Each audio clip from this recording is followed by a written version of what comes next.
Keira Knightley lols at trans folks. Stunning, shocked journalist.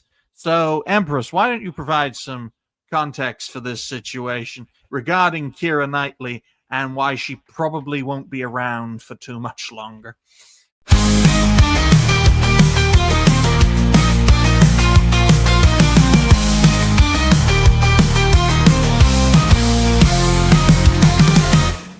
Oh my gosh, poor Keira Knightley. Okay, so this comes from Colin Rook over on Twitter. So new actress Keira Knightley laughs out loud after a reporter asked if she was aware that trans-allied people are boycotting Harry Potter because of J.K. Rowling. Question. You are voicing Professor Umbridge in the new Harry Potter audiobooks. Are you aware that some fans are calling for a boycott given J.K. Rowling's ongoing campaign against trans people? Knightley, I was not aware of that. No, I'm very sorry. Laughs. Okay, we're just gonna play it because there's no point of me just reading it. Voicing Professor Umbridge in the new Harry Potter audiobooks. I was wondering, are you aware that some fans are calling for a boycott, given J.K. Rowling's ongoing campaign against trans people? I was not aware of that. No. That's Max. Okay. I think we're all living in a period of time right now. We're all going to have to figure out how to live together, aren't we? And we've all got very different opinions. So I hope that we can all find respect. I saw your voicing. Oh my God, the horror. Let's respect everybody. Guys, the moment she laughed, I had the Saruman meme in my brain. So you have chosen death. Yeah. Because she has effect, and I know people will say, "Oh, we're past peak wokeness, folks." No, it's in retreat. This lady has literally taken a gun to her career and shot it in the head by saying. But it couldn't be at a better time. Oh, that true. whole pendulum is going back the other way. She might be fine. We'll see. And she's in the Harry Potter world where they have to deal with J.K. Rowling. J.K. Rowling still has say in this stuff, so we'll see. I hope so.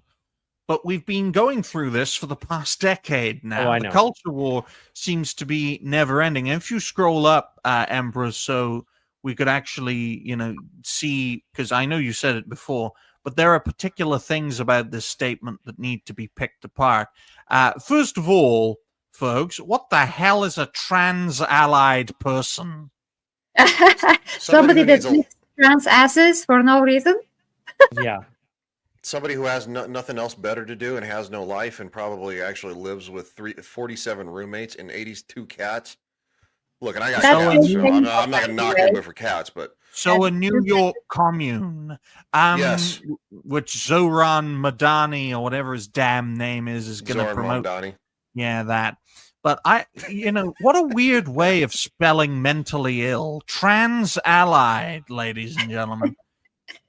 Yep. These are just the ass kissers that push the ideology but have nothing to do with it outside of that.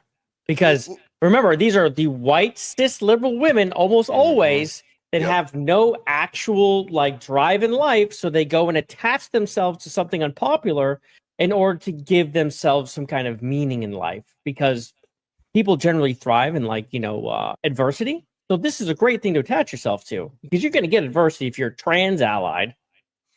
And feminist men. Let's point out, folks, right here, right now, that when she made this statement, right, and when she laughed, that laugh was partly instinctual and partly nervous, right? So in a sense, you could say it's organic, but we know how the opposition operate. If you turn on them in any way, shape, or form, you will be targeted, folks. And Keira Knightley, whether she knows it or not, she's painted a target on her back. Because even if the opposition are losing popular support, they still control the institutions on an administrative level absolutely everywhere in the Western world. They may not be in direct power, but they have tons of influence still. Well, I do have a theory, though, because I know about some actors like Kevin Sorbo and others that got their career cut off from Hollywood, and they are making their separate indie movies now because they decided to completely go against the ideology there. So Keira Knightley didn't have any movies of prominence for the last 15 years, as far as I know, at least. Since she did that movie with Orlando Bloom, Kingdom of Heaven or whatever was it. And then the Pirates of the Caribbean. I don't remember anything that is like more famous than those movies. So maybe she is already ostracized from Hollywood because she is voicing an audiobook here, and maybe she is getting whatever she can get. So for her to say that is not much of a risk because they already know where she stands. That's just my theory, though. Oh, it's understandable because Keira Knightley's career, quite frankly, in my view, is underrated, considering what she's been in and how well she's done in the various roles she's participated in. But it's like we talked about in the first topic, the oligarchy, the creator cliques, and, climbing the greasy pole. That's exactly how the Hollywood system operates. That's exactly how the political system operates. In fact, who do politicians have most in common with? Content creators. That's why they don't like us. Whether people want to accept it or not, folks. But I will point out that you step out of line in Hollywood. If you don't have a trans child in Hollywood, you ain't getting a career. And that's documented. All these Hollywood actors and actresses who are transing their kids. Okay? It's a big club. You want to be in it? You play ball. Now, thankfully, this situation is a bit different because of the connection to J.K. Rowling and the Harry Potter franchise, and how J.K. Rowling, who is a left-wing person, no denying that, who simply believes in biological reality. Now she is far right, or believing, believing women do not have a penis in the same way that I'm a criminal for not recycling. I mean, like a few weeks ago, I saw a guy that was dressed in like women's clothing walking. Outside when I was walking my doggies, and I was like, this is so disturbing. I never seen anything like that in my life in person. That's cross the street material right there. Really? Cross the street. You see that coming on your side of the street? You cross the street. Which just goes. So he was like going in the park against me, like going towards me, and I was trying to go like, around. Do you know who else was in the park, folks? Children. That's where it was going. But in all seriousness, ladies and gentlemen, if the poison that we are facing can spread deep into the Balkans and into Eastern Europe, no one is safe from this. This is a disease, and it has to be treated as such. It needs to be, quite frankly, isolated, contained, and destroyed like you would any other pathogen. But folks don't see it that way, unfortunately. I just hope that